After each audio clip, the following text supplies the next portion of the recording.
Atlanta Business Chronicles Biz. Sponsored by Georgia Power and Go Beyond Profit. Good morning and thanks for joining us. We begin with a major investment in Atlanta's film industry. One of Georgia's largest movie studios is making a bold move. Blackhall Studios plans to spend $150 million to triple the size of its sound stages.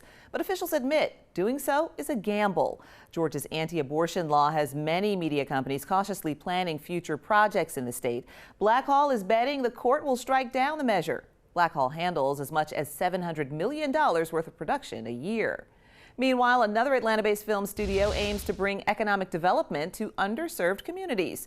Aru Brothers has launched an Opportunity Zone platform that provides tax breaks to companies that invest in low-income areas. It's targeting the entertainment, technology, and real estate sectors. The program is available in Atlanta as well as Miami, Puerto Rico, and Los Angeles.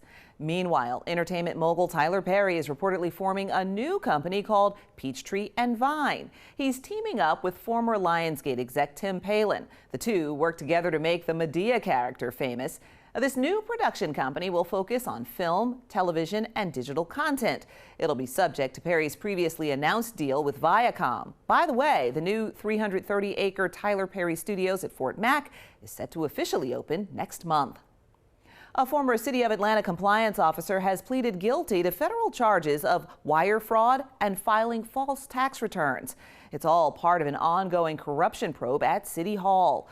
Larry Scott, who resigned last month, received more than $200,000 from a consulting firm while collecting a nearly $500,000 salary from the city.